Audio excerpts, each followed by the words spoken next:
I kind of feel like when you get out of your own way, that's where the magic is. And it's that way with everything. It's not just music. I feel like, athletes, everything. Once you are able to stay present and kind of channel that, whatever that thing is, I can't articulate it, but it is amazing how the universe will kind of inform you. And I've heard songwriters talk about this before, where they're just trying to tap into the song, and it's all there. It's just a matter of tapping into it and grabbing it. And there are times where you really just don't feel like it's weird as a songwriter. You almost feel like, well, it's all there. It's there in the universe. I'm just channeling something, and some people are like, oh, that's BS, whatever. But that's super, mystic or whatever you want to, however you want to describe that philosophy. But there have been moments where songs come about and you're like, I don't know how that happened. It really felt like the universe dropped it in my lap. Ladies and gentlemen, welcome to 2020. We're not going to get redundant on you now. I'm just going to do my normal intro, and then you can move on to the featured presentation. My name is Benny Goodman, and I'm here with my cohorts, my compatriots, Cory Peza and Siobhán Cronin. What's going on? Hey, Ben. And this week we have one of the greatest. We had the GOAT, Nuno Betancourt, on last week for guitar, and I would say that if there was any contention as far as who could be the GOAT in the rock realm of vocalism, if that's a thing, It is now. this guy, Myles Kennedy, is certainly on that list as far as I'm concerned. Yeah, he's incredible. Incredible guy. So without further ado, check it out, part 1 with No, Myles thanks Kennedy. to our British ambassador, Steve Wood, for getting him on the show. Thank you, Steve. Like, he's in those credits for a reason. Subscribe. Thanks, Steve.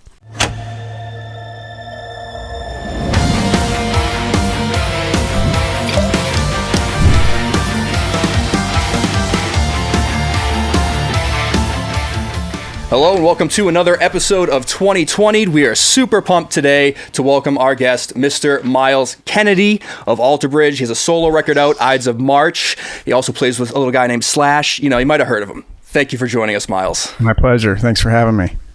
Yeah, and you were connected via our British ambassador on the show, Steve Wood, who's a dear friend of ours, has been on the show before, and it's really a pleasure to have you here. We've been talking about you. We talked to your bandmate, Mark Tremonti, so we have so many questions for you. It's really an honor to have you on the show. Oh, that's very kind. Well, I'm thrilled to be here. So thanks for bringing me into the fold here. This will be fun. So, and you mentioned that wonderful mic you're talking into right now. It sounds so crisp. So good. It's red. It's red, so it doesn't even have to be good. I already want to buy it just because it's red. There you go. The Myles Kennedy signature microphone. Totally shameless plug. But yeah, I'm pretty happy with how it sounds. So I'm glad it's coming across well. Well, we're audio nerds. And we're also very shameless, so feel free to delve into as much as you'd like. You obviously you wear in-ears all the time. And you have to have a very specific microphone. Apparently, you have your own. What are the qualifications for Myles Kennedy to have his own microphone? Why? What's better about it? Educate this guitarist. It's got a flex capacitor built right in. So 88 miles an hour, bro. I can't run that fast on stage. So this is a true story.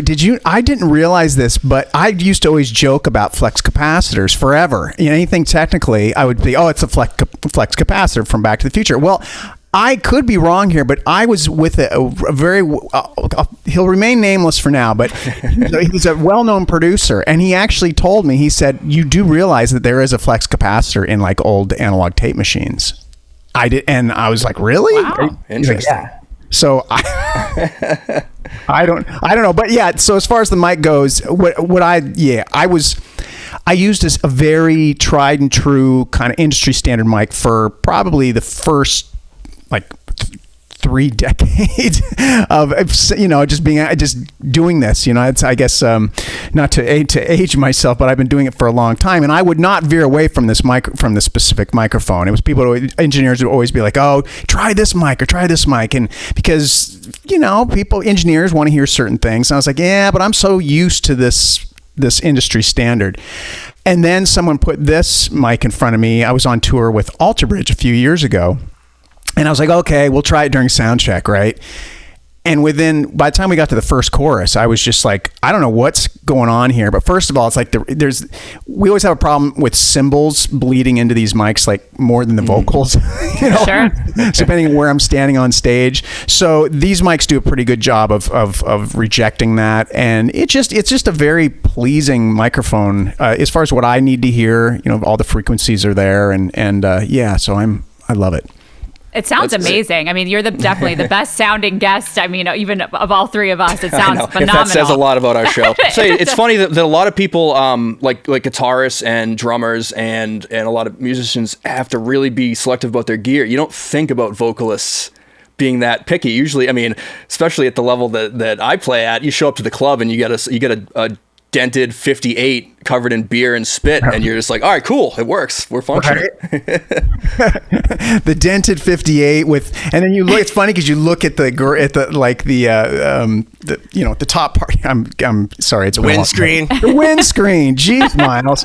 And there's always like food particles, and it's just disgusting. Disgusting. Sorry, Ben.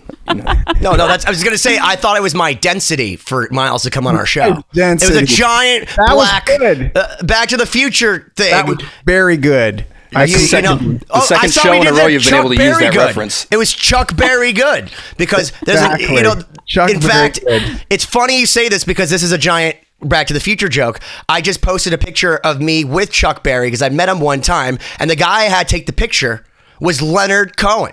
And I was so stupid, I asked this guy, Leonard Cohen, to fucking take the picture of me and Chuck Berry, which is just all kinds of weird because I'm in a room with Leonard Cohen and Chuck Berry, and I give this old man a fucking phone. I'm like, can you point this at me and the father of rock and roll? And you are hugely influenced by Jeff Buckley, which at the time I didn't know. That guy with the fucking fedora wrote Hallelujah. Exactly. What's up with that? He did. It sounds like have you heard the story? Wolfgang Van Halen posted a picture of a guy who asked Eddie Van Halen to take a picture of him and Wolfie. Yes. It's like the third level of Inception. It's a wacky world. Oh my Adorable. Gosh. Well, coming back to you, Myles, I'm sort of the introspective one of the group here, and I always love to ask our guests a little bit about who they are as people, where they came from, how they were drawn to music. Obviously, we all three know about you, have listened to your music. I've listened to lots of podcasts that you're in, so I feel like I know you a little already. Can you talk to some of the people that may not know you so well about a little bit about your upbringing, how you got drawn to music? Obviously, you started playing guitar at a certain point, discovered being a vocalist. You have a really interesting story. Yeah. Well, I was initially drawn to my first musical memory was it was when I lived in Boston. I lived just outside of Boston as a child, and I was watching Sesame Street, and they had a special guest that day, and it was Stevie Wonder. And I remember just thinking, whoa, what is this? This is the greatest thing I was 4 years old. And interestingly enough, it's one of like the earliest memories I have as a child was that moment. So that was a really important moment that helped kind of send me on my way. And I know my father, when he was alive, he listened, music was always playing in the house. He was really into Scott Joplin and all sorts of crazy stuff. And so I think it was kind of laid out for me, in that sense. But then fast forward a few years later, and I was just a young teenager trying to figure out what his identity was going to be and where he was going to, what he was going to do with his spare time. And I was playing football or something with my little brother in the backyard, and all of a sudden Eruption came on. Eddie Van Halen, it came on the radio, and leading into Girl You Really Got Me. And that was another one of those moments where it just, every time stopped, everything, I just stopped what I was doing, and it was just completely mesmerized. And then about 2 hours later, Whole Lotta Love came on. So that kind of set it up. That was like the whole thing. And then it was like, okay, this is what I want to do. I want to play music somehow. And it wasn't so much that I wanted to be like a musician. I just wanted to play. I wanted to know what was happening. I wanted to try and understand how to achieve some of that awesome stuff that I was hearing, and it was great because it kept me out of trouble, and it gave me a real purpose from an early age, so I wasn't bouncing around getting into trouble. I had other friends who were doing stuff the kids do, and I was locked away in my room trying to figure out how to play Eruption. That's amazing. And from what I've listened, you had an interesting family life. I heard that you lost your father at a very young age, and I actually lost my dad when I was quite young too. And I'm wondering if music, if that kind of influenced you a little bit as you were getting into your own and playing, if that's something that you really turned to in music to sort of cope with that. I don't know if you can talk about that at all. Yeah. Oh, absolutely. I mean, it still is, to be perfectly honest with you. It's kind of the saving grace. I mean, I don't know what I do without it. I don't know how people function without some sort of outlet, some sort of creative outlet, whatever it is that kind of gets them, whatever gets you through the night, as the as the song lyric went. And I think that having the opportunity to learn an instrument and instruments and try to figure out how to utilize that to express what was going on here was really, really helpful. And yeah, there was a lot of loss, a lot of, as you know, you lose a parent at a young age and you're trying to figure all that stuff out. So it was good to have that outlet, the musical outlet, to kind of sort through that. Yeah, absolutely. Did you, when you gravitated to music, did you get lessons, or how did you learn all these songs and the things that you wanted to grab onto? Where did you get the training? Were you self-taught? What was that like?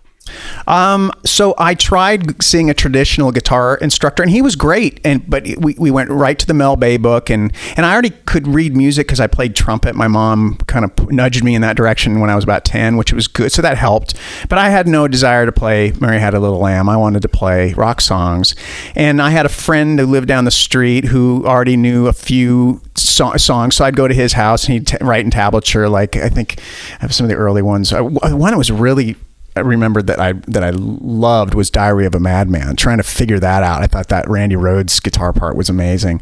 And then when it came time to try to understand scales and all that, I ordered. Do you remember Circus Magazine? This was way back in the day, and there was always this ad with this really cool looking picture that someone had drawn of this dude holding a guitar, and it was called the Metal Method, Doug Mark's Metal Method, and it was amazing. You remember? I remember. Oh yeah. Right? It was sweet. And that's what I did. I ordered the Doug Marks Metal Method, and I basically lived in my bedroom with those audio cassettes and those little books, and that's kind of what got me off to the it started, and then I got an then you had to do the double neck, I don't know why that's coming. Michelangelo Badio. It's Badio, because he says Michelangelo Badio, I'm going to give you the keys to the Lamborghini. And then he's got the two guitars. He's like, this is how you do it. It's amazing. And then of course you have to have the Paul Gilbert, the purple guitar with the crazy hair. Just watch me. And then every guitar player. And now there's YouTube. So I actually have a very important question, because I saw you first off with Rick Beato, who I just learned about. This guy's I feel like he's the Anthony Bourdain of music. That's a great this guy, analogy. He kind of looks like him, and he's super cool. And then you hear him play, and you're like, holy shit, this guy's guitar player. He has every reason to be talking to Brian May. I want to hate him, but then secretly I'm like, now I just want to be that guy. Yeah, but you talked about your guitar playing, and we know a lot. Everyone's heard the story about how Mark Tremonti, one of the greatest guitar players on the planet, heard you play. From the other room, was like, why is this guy not playing? But you've kind of downplayed your guitar playing. Like you say, you see these guys on YouTube and all that. But I call those guys 45-second warriors, because for me, what's important is the songwriting and the composition and the reason for that solo, because there's the Rusty Coolies and Michelangelo Badios and all of that. But did they write 1,000 words? And for me, having been in the band Lost Symphony, which is what we're in, which is I guess almost like the Olympics of guitar playing, I find the most refreshing thing something I can hum. You know what I mean? And I think that with this new album, The Ides of March, dude, I could not believe how good the guitar solos are. Wow.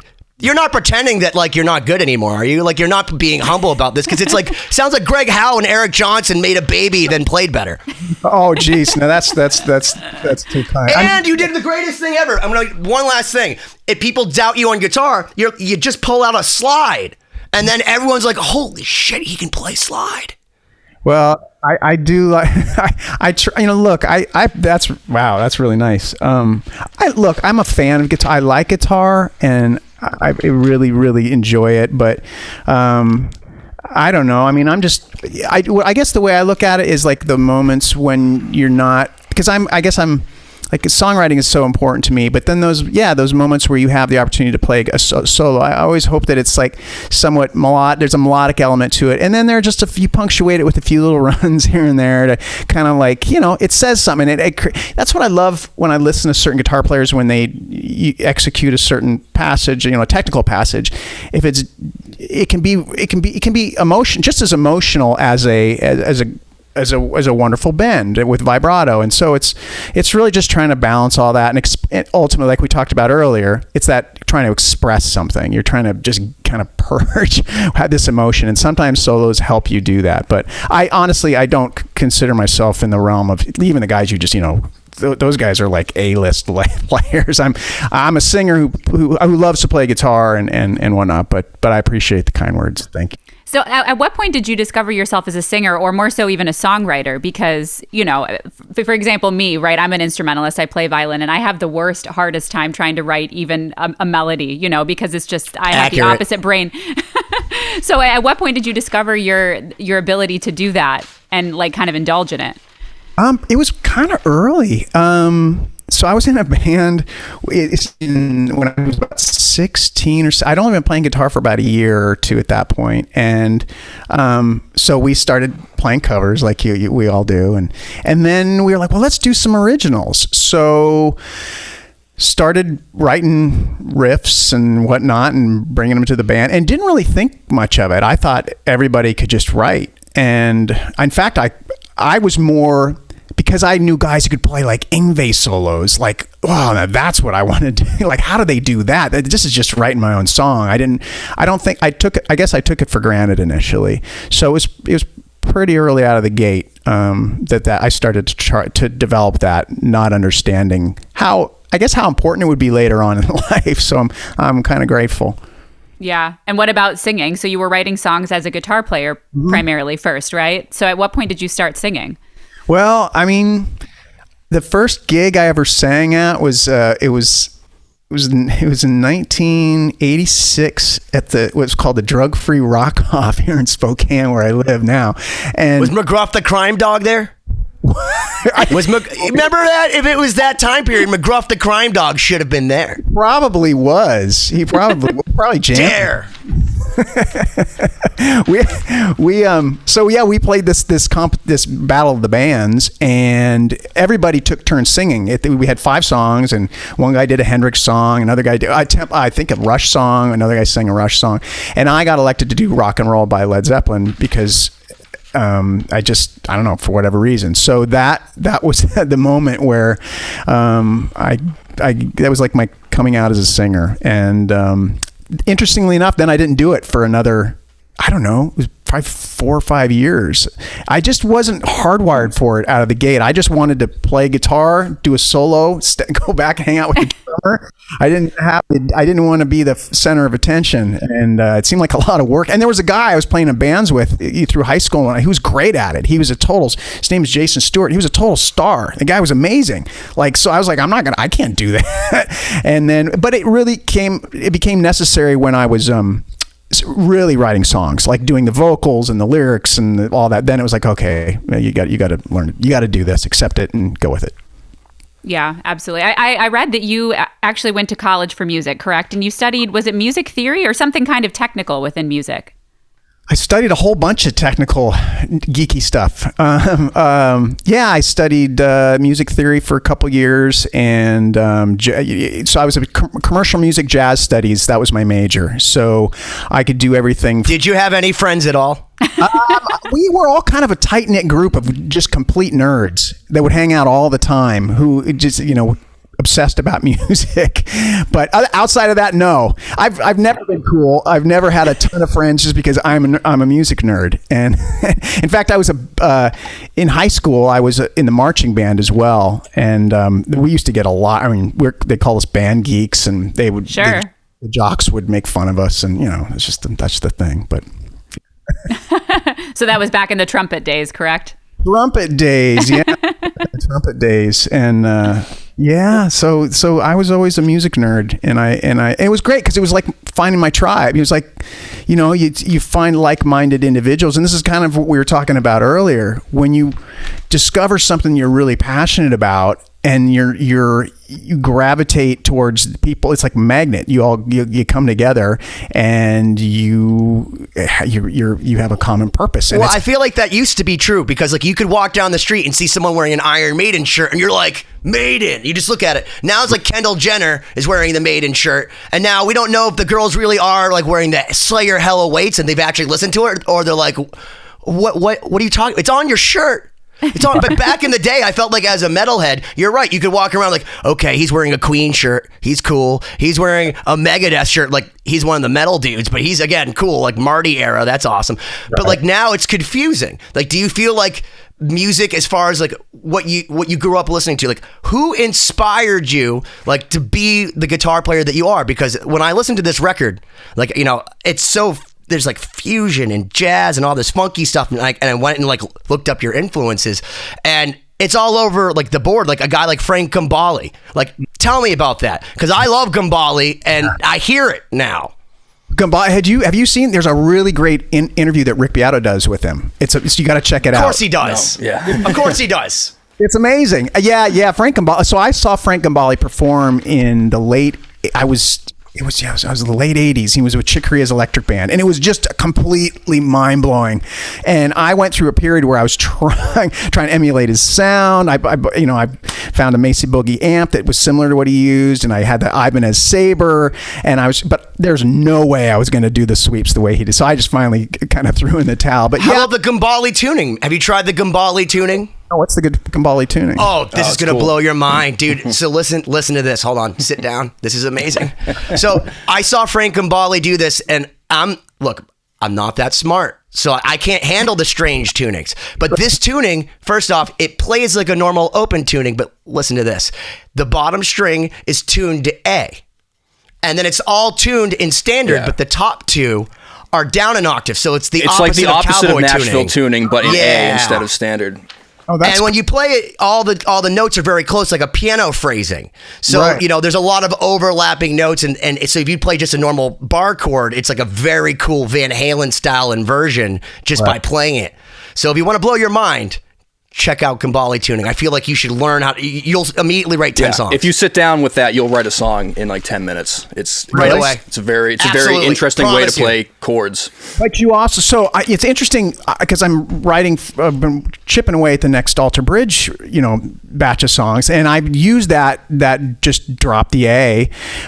Drop the E string to an A just because it's fat and low. But he's also doing it on the E string high E string as well. Is that what you're saying? So no, the whole thing is tuned in. So imagine your second string. So like the bottom string is A, and you just like tune everything up to A standard. So everything's higher, but then you turn the top two strings. If you played like an E major shape, an E major shape would play an A major. I see what you're saying. That's kind of cool. That's awesome. Yeah. And then the top two strings are so low that it gives you like that real close piano feel that you get in a lot of those Stevie Wonder where he's just moving one finger and turning it to some crazy chord. He has a video on YouTube that he goes through. It's pretty great. I'll check that out. That's awesome. Absolutely. Kind of talking about the writing, for the new Alter Bridge and stuff. When we talked to Mark, he had this really, really interesting like description of his kind of demoing and writing process with like putting riffs and saving like by like emojis or something and color coding. What is your go-to method, like when you're actually sitting down to write and you're kind of compiling ideas? How do you go about building those tracks? Kind of the same way. Mark and I both embrace the idea of having a certain fresh perspective. So if you stockpile a bunch of riffs or melodies, chord progressions, whatever it is, and then you can go and you might put an emoji by it to indicate, out of the hundreds or thousands of ideas you have sitting on your phone or laptop or whatever it is, that this is something you should make sure you go back to. So you go back and listen with kind of fresh ears. You haven't listened to it 100 times and lost your perspective. And so that's generally what I'll do. And then if I like it, then I'll spend time demoing it. But I will say I've changed a little bit. We used to be a lot better at just sitting around cataloging riffs and ideas and melodies, but I've gotten a little more, I don't want to say impatient, but it's almost like I'm bad at organizing so I feel like, well, if there's something that I like, I'll set it down for an hour or two, come back and listen with fresh ears and go, okay, yeah, let's go ahead and demo that. Let's go ahead and put the rest of, at least do what I call a shell. So let's come up with a verse and a chorus if the riff works, and then I'll hand that over to the guys. And if that's something that they want to, we'll take that and we'll develop it into a full song and arrange it together. But yeah, there used to be a time where Mark and I would have, it was crazy. We would have all these parts and we would lay it out. Do you have a verse that goes with this chorus and it's in this BPM and it's in this key, and it worked well, but it just required an incredible amount of patience and that skill of organizing. And I think I think he still does that probably more than I do. I could be wrong, but as the years go on, I'm getting more. I want to hear it done. I want to hear it.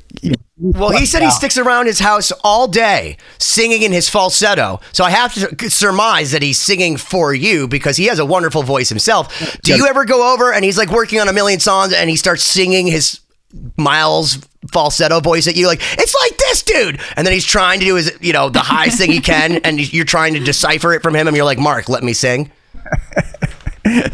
No, but maybe I'll do that. That'd be funny.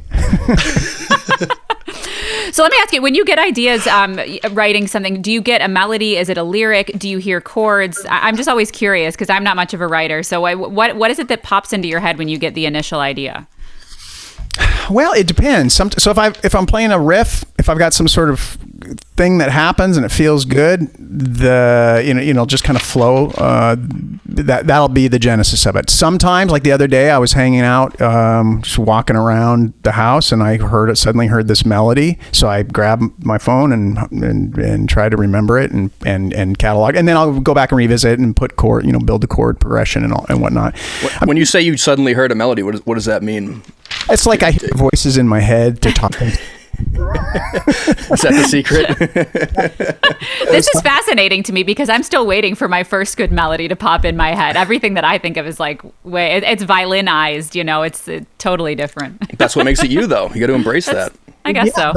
Yeah, if it's violinized, I mean, it could be. Don't discount that because you're hearing it, as a violinist. I think that for me, it's dreaming is a big part of it too.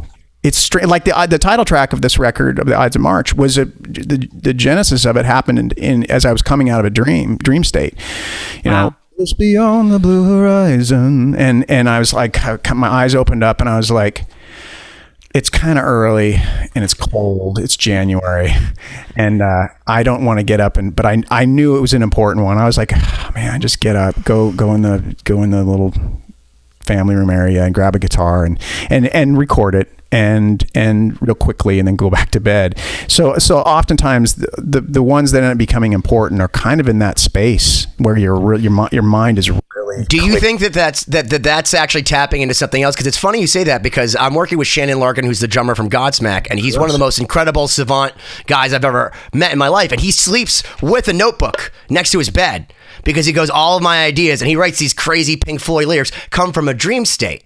And, a lot of people, I play piano. I'm not that great at it. Some people think I'm okay. But I always tell people it just comes through me. Like, I don't really actively think about it. I hear it. I just hear it in my head. And it's like that Frank Zappa idea. Like, if you can get it out of your head and it actually sounds kind of like what you thought, then that's the best. Do you think that your brain is off, like your subconscious is like this different writer than you, and that you have to like argue back and forth?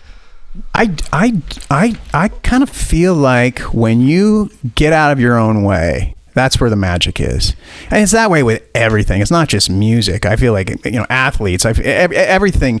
Once you are able to stay present and kind of channel that, whatever that thing is, I can't articulate it, but it is amazing how the universe will kind of inform you. And I've heard songwriters talk about this before, where they're just trying to tap into the song, and it's all there. It's just a matter of tapping into it and grabbing it. And there are times where you really just don't feel like it's weird as a songwriter. You almost feel like, well, it's all there. The universe, it's there in the universe. I'm just channeling something. And some people are like, oh, that's BS, whatever. But that's super, mystic or whatever you want to, however you want to describe that philosophy. But there have been moments where songs come about and you're like, I don't know how that happened. It really felt like the universe dropped it in my lap. Yeah. Have there been any songs that you really liked the idea, like you got it started and you were rolling and it just wasn't coming together and you kind of had to push through it and that ended up coming out great, or maybe even some that you really, really liked and then you had to, eventually had to bail on? Oh, geez. So much of the time that sort of thing happens where you just finally throw in the towel. The amount of, and Mark would probably say the same thing, the amount of songs that you start working on that end up being finished are ideas that are floating around that no one will ever hear because you just either couldn't come up with the parts to finish it, or the shelf life kind of expired, or whatever it is. But then there are those songs where you've got something, you have something special, right? And the example I like to go to for Alter Bridge is Blackbird, because with Blackbird we had the beginning of the track, basically the verse, the intro, the verse, and kind of the Pink Floyd-y dun, dun, dun, dun, dun, that part. But we couldn't find a chorus or a bridge or anything. And it was months and months. I want to say like 8 months of pushing to try and find the way to complete that song. And I think we're all really grateful that we didn't give up, because it essentially became one of the most important tracks in our catalog.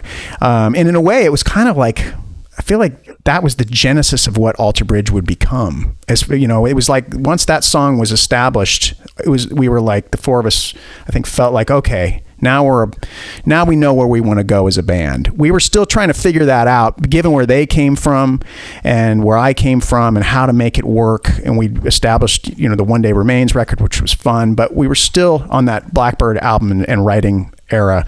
We're trying to figure things out. Where are we heading?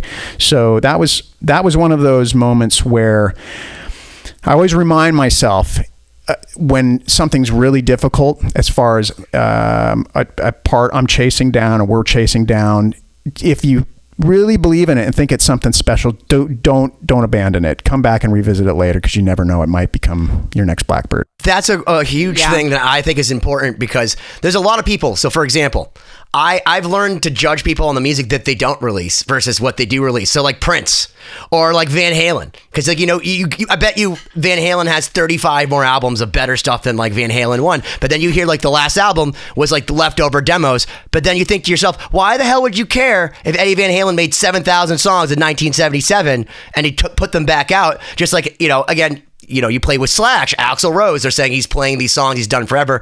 But like, he's such a consummate songwriter that like, why wouldn't you go back to these tapes? And isn't that awesome that you have so much stuff around that all you need to do is like go listen to it again and be like, that was a week in 1989 and shit, that's a good single for now. Right. I agree with that. I think that, some people really like the idea that it's something has been developed recently, and it's. But for me, a good song is a good song, and there have been plenty of songs. Even on the Ides of March album, there's a song on there called "Love Rain Down," which that track is 11 years old. And on the go buy it, people. Go buy the Ides of March. Which, by the way, I'm very disappointed that you didn't do a vinyl that was signed, so I could actually have a better display than having to buy this antiquated thing. They're like CD case thing. So I'll get you one. I appreciate you, man. That's amazing. really cool. Benny is the extreme music fan for sure. Speaking of extreme, that's a great thing, because this is one of the greatest nights of my life. This is a set list. Hold on, from Alter Bridge from April 22nd, 2014. Wow. Okay, and the reason it's so special. One, it's the first time I saw you, and I remember making a mental note as the curmudgeonly person that I am. That guy's pretty good. And then it was also the night I met my hero, Nuno Betancourt, who was on our show just the other night.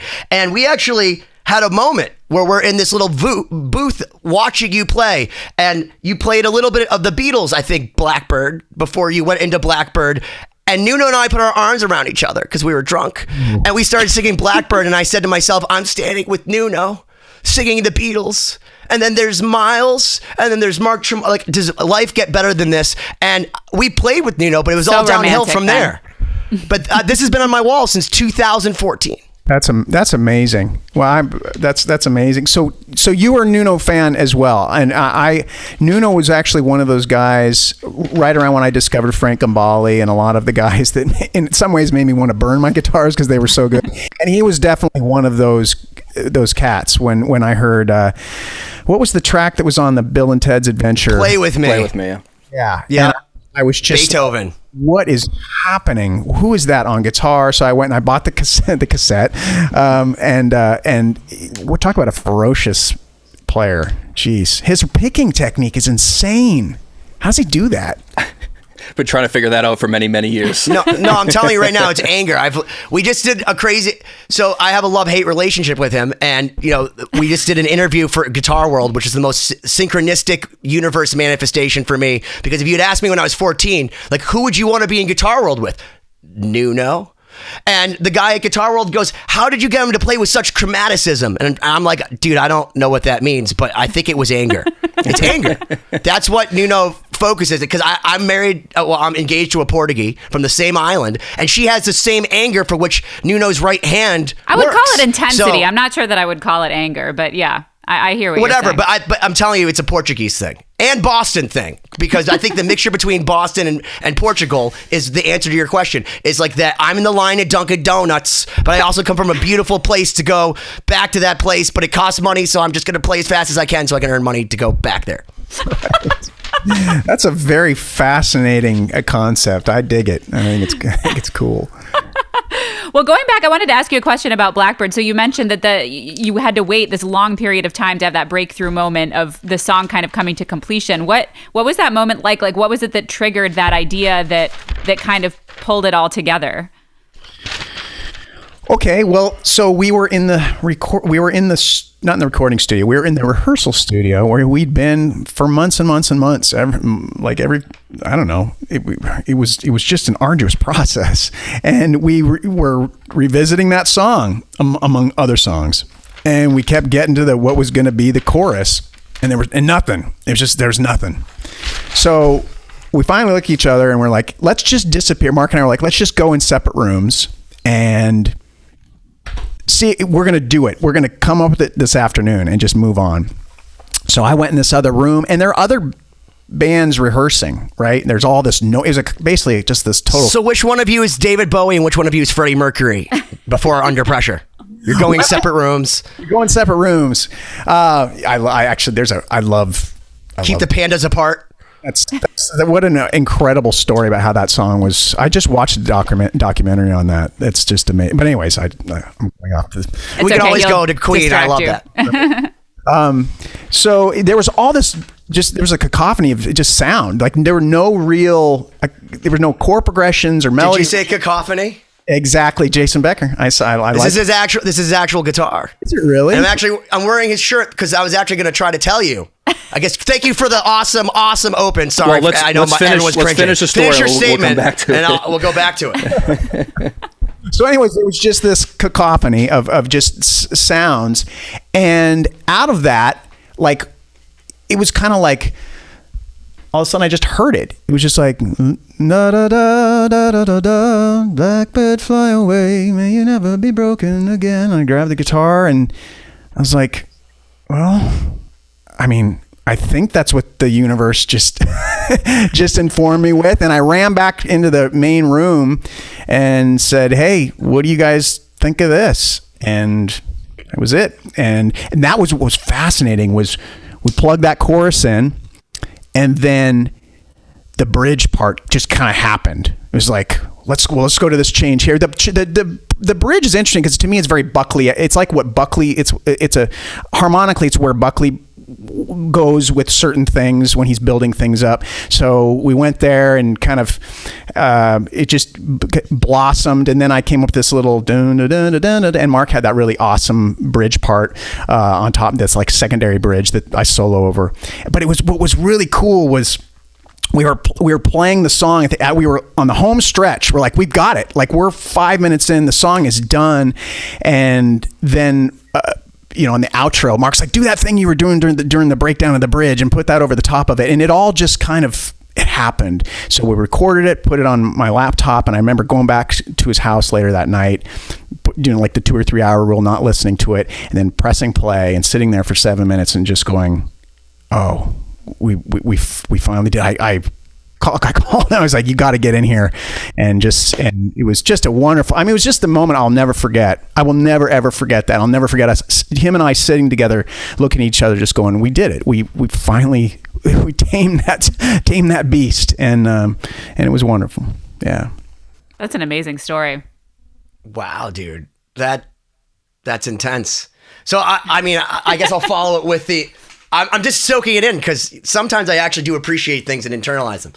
But you said cacophony, and it's a great open because I'm trying to raise awareness for ALS with, that's why I'm wearing my Suck Up Jason Becker shirt, which, by the way, he sent me, which makes me feel really good about myself because they sent this for me. But we purchased all of his guitars to raise money for him and his family. And the promise that we made to Jason was we wanted to keep putting this guitar in people's hands so that, we could continue to raise awareness because he's by far not the only person with ALS, and there's awareness. And a lot of people, you would think, obviously, I know you're a very studious guitarist, but there's a lot of people that don't know his story. And for me, like one of my biggest inspirations, whenever I was like, oh, I can't learn this, or how am I ever going to be good? I would go listen to Jason Becker and watch his story and be like, shame on you.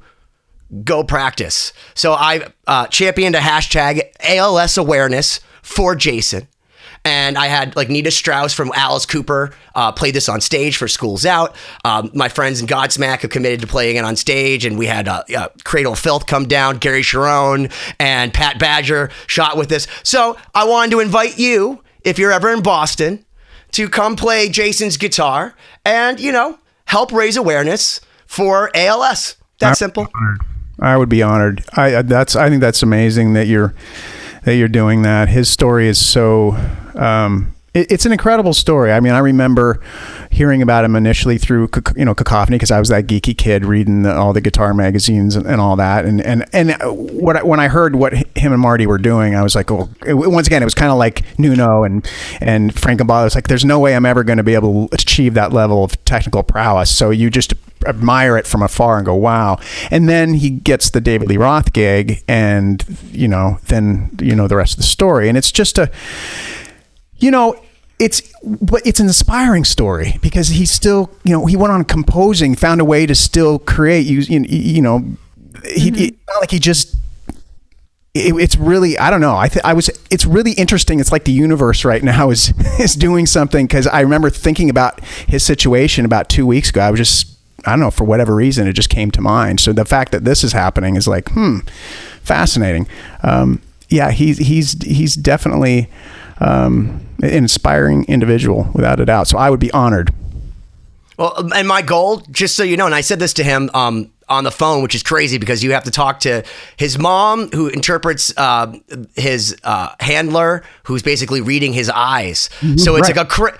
It's hard not to cry, you know what I mean? But what I want to do is I want to help co-produce a song with him, because I think that the problem, it's first off, imagine being locked in your mind and you're Chopin, right? And you have an Ouija board and you're like, but I'm saying pianissimo at the fourth bar to someone who doesn't know music. So it's got to be really hard for him to get it all out. Whereas I'd like to think I'm an okay composer, so maybe I can throw a bunch of stuff at him and he says, what piece of crap of my music is any good, and then gives me direction. And then maybe he and I can figure out a way. So I want to try doing that, because I feel like everything that's been done for Jason is, let's find all the craziest guitar players in the world and have them shred. Whereas the thing that made me love Jason and Marty Friedman was that they were so well composed despite being so over the top, which is what I love about your playing, because even though you don't play as fast as them, you played the right notes. And that's the thing I think is most important in a guitar player.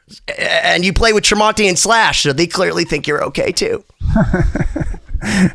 Well, that's I don't know. I think it's really cool what you're doing, though. That's really, really amazing. So keep it up. I would be honored. Next time I'm in Boston, we'll get in touch, and I would be thrilled. Amazing. Well, so coming back to you and to songwriting, and talking about Mark Tremonti, can you tell us a little bit about the story of how you two got connected, the genesis of Alter Bridge, just maybe for the listeners that might not be familiar with your journey? I think it would be great to hear how that came about. Sure. So with Alter Bridge, let's see. I guess the first time I met those guys was in 1998. I was in a band called the Mayfield Four, and we were opening for Creed. It was before they were the massive entity they became, like in '99 and 2000. So it was like July of 1998, and we opened the tour. It was us first, and a band called Fuel, who had a few hits at the time, and then Creed closed the show. And I didn't have a ton of interaction with those guys. I think that Mark and I, the extent of our meeting was in the cafeteria at the Hard Rock, just kind of passing by, and we were like, oh yeah, we're on the tour together, and we kind of bumped fists, and nice to see you. So I was really surprised when 5 years later I get this phone call right around Thanksgiving of 2003, and it's Mark, and he's basically reaching out to see if I'd be interested in maybe doing something. And next thing you know, 6 weeks later, I'm in Orlando, and we're working on songs, and a lot of which he'd already had written. So it was wonderful, because I just came down and just here's a track, sing this. And so we were able to get the machine up and rolling really quickly. But that was how it all came to be. So was he silently watching you for all that period? That's so interesting that you don't hear from him for years, and then all of a sudden you get a phone call. So something else must have been going on, right? Yeah, well, it's funny because at the label, someone from the label, my A&R person, or somebody there called and told me, yeah, Mark Tremonti called asking for your information. I was like, what? Really? And it was like a few months prior to the call. So yeah, I didn't know what was going on there. And I guess what happened was there was a friend of his who played him the second record that Mayfield did called Second Skin, and there's a track on there called Summer Girl. And I guess when he heard that track, he really liked that, and he really liked the vocals on it. And I think that was maybe the catalyst for reaching out. So yeah, you'd have to ask him the specifics, but it sounds to me like a lot of people are trying to like stalk you as a musician, because you have Tremonti sees you 5 years before, but then I read a story about Jimmy Page, or one of the Zeppelin camp called you because you just happened to do a cover of Zeppelin over the pond at Wembley, which, by the way, like, that's a gravitas ballsy move. And I've seen the video, so mission accomplished, sir. But I heard that you got the call. Mark talked about it. I have to ask you, you've worked with Slash, who was a goat of mine. You have Tremonti, who, like, by many people, like, is the end-all be-all, but you got Jimmy Page in a room with you. What the fuck goes through your mind? Pretty much I always bring up the ideas. Am I living in the Matrix? Is this real? Right. Are you real? Is this real? Come on. Like, what are the chances? Seriously? Yeah, that was a very special period in life. Yeah, I got a call I'd met Jason Bonham during the filming of Rockstar, and I think we were actually rehearsing some of the scenes, and there's just some downtime, and I remember sitting down next to him just expressing my appreciation for his father's legacy. And what I discovered very quickly is how receptive he is to that, because he's so proud of everything his dad achieved and that band, and so that was really neat. So fast forward, geez, what was it? 7 years later, something like that. And I get this text from Jason, and I'm in Germany, and we just played a festival in Germany. I think in Rock'em Park. I think we just played, and he's like, "Hey, I have a favor. Can you call me?" So I'm like, "Sure." I thought he wanted tickets for a friend of his over in Europe for a show or something, and he basically laid it out. He's like, yeah, I'm here in London jamming with some friends, as he said. We were just wondering if you'd be interested in coming over this weekend to jam. And I was like, well, who are your friends? And then he told me, and I was like, I mean, it was just surreal. And so I said, well, yeah, I'll see you this weekend. Wow. How do you feel stepping into situations like that? I mean, I feel like this is something that I've felt in various ways, that you do stuff and you're never really ready for it. You just kind of have to do it, So I don't know if you relate to that, or, if you ever feel ready for the things that you do. But how did you feel at that moment? It's so true what you say. You never, at least I don't, ever feel completely ready. There's always more work to be done before you're put in that realm of that magnitude, I should say. I think that what I told myself, obviously I was excited, freaked out, every emotion you could fathom. I remember the next day we went to Rock am Ring there in Nuremberg, and there's where the bands hang out. There's like a big track. And my band played there a couple of years ago, so I know exactly what you're talking about. Exactly. It's really cool. And I remember just walking it, just like running the situation through my mind. What was this going to be? How and all these emotions were happening. I was just trying to work through it, and I told myself by the end of that little walk, I was like, you know what? I'm going to just enjoy this. I'm just going to go in and have fun and take the ego out of the equation. Yeah, it is what it is, and just be grateful that you get to step in a room with these guys. The guys who ultimately, and I told them this, and it was a very Chris Farley moment where I looked at them and I said, you guys basically wrote the blueprint for everything that I do. And and they just kind of looked at me like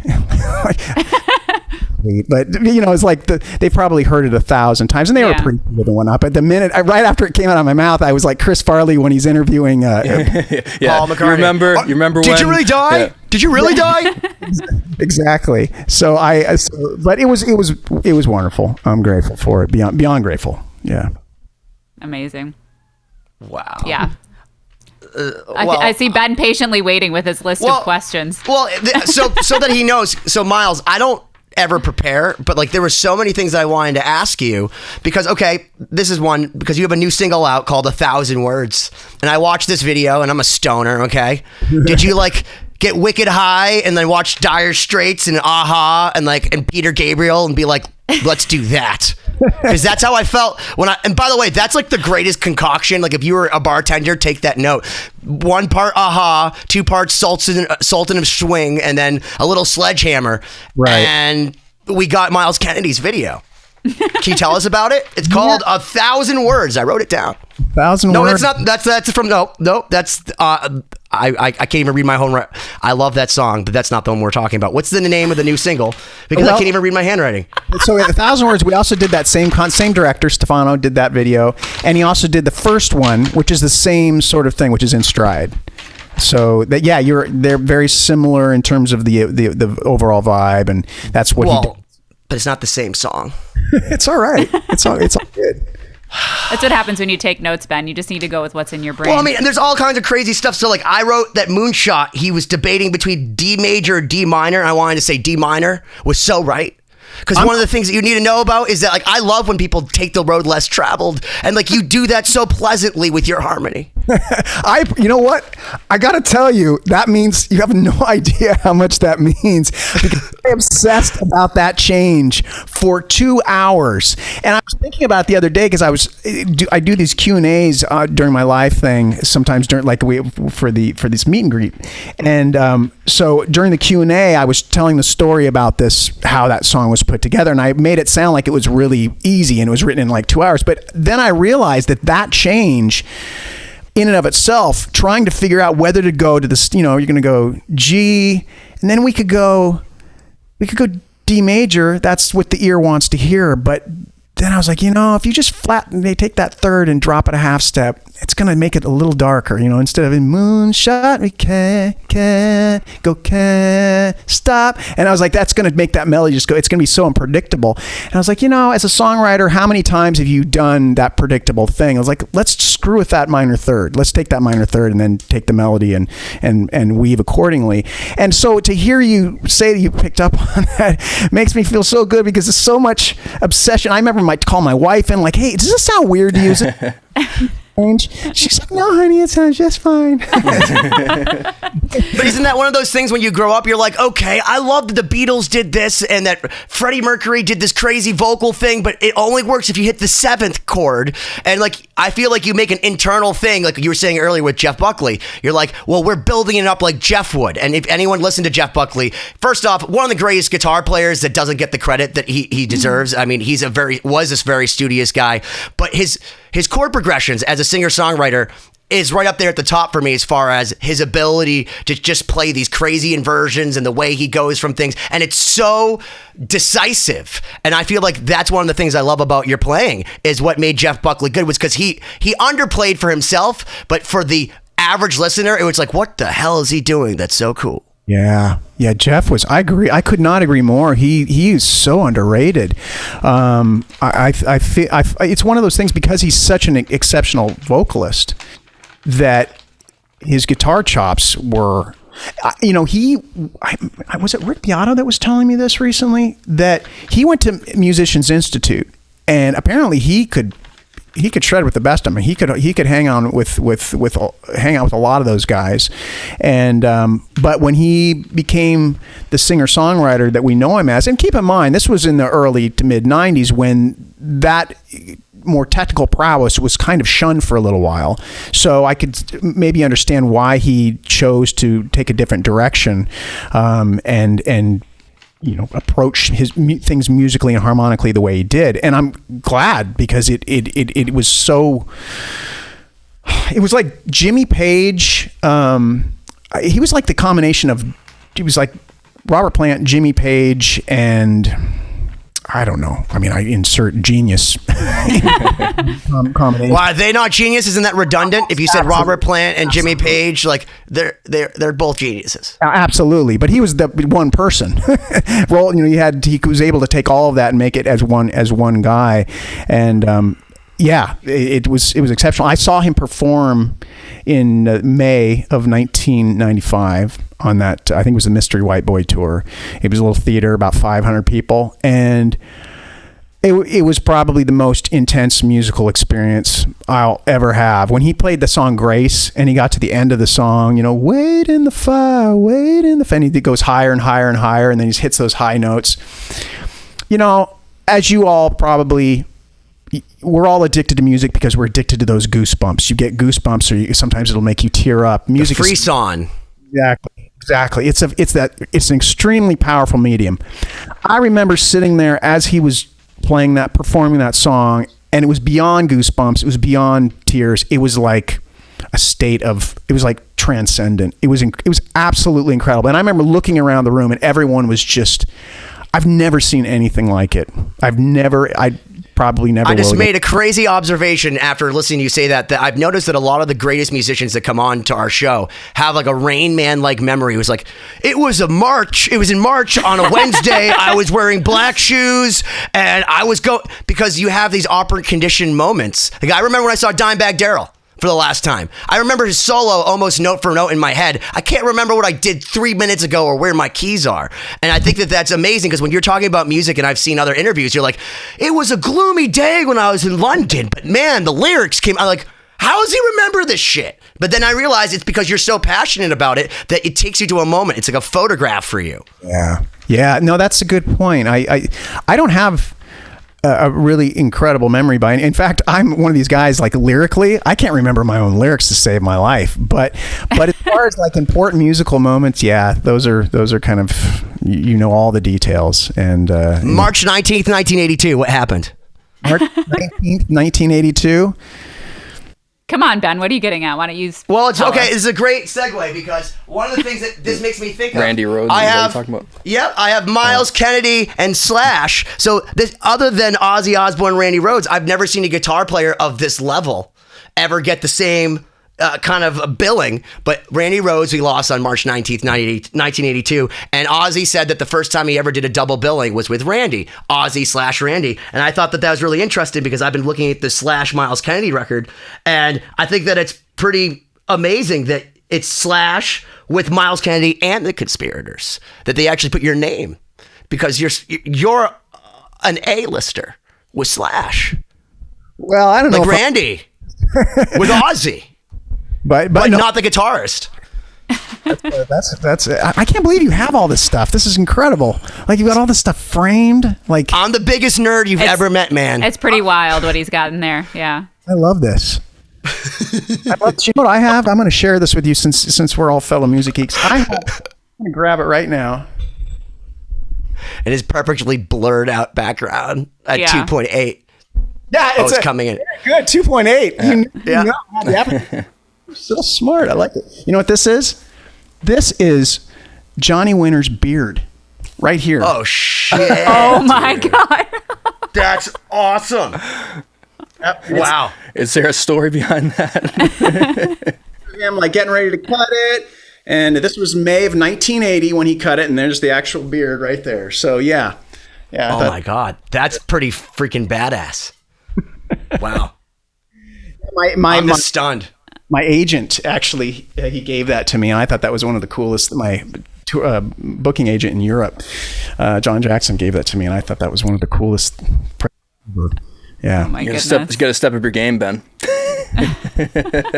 Well, actually, I have the most random thing ever that somebody gave me. This is a piece of Elvis's car. Some dude made these, actually took up the upholstery and reupholstered his like 56 Chevy or whatever, and then cut up the upholstery and then made these beautiful Elvis cards so he can give out a little piece of Elvis's ass mark of the Chevy. So, I mean, if that's not cool, I don't know what is. That's pretty damn cool. That's pretty big. It's going to be hard to top. But as we wind down in our part one, our first hour here with Myles, once again, we appreciate you hanging with us. Hope you'll stick around for part two. And I think we can, dive a little Did deeper. you notice how crisp his microphone sounded the whole time? It's so crisp. It's incredible. It's so nice to listen to. I don't even want to talk and ruin Yeah, it. I'm a little ashamed.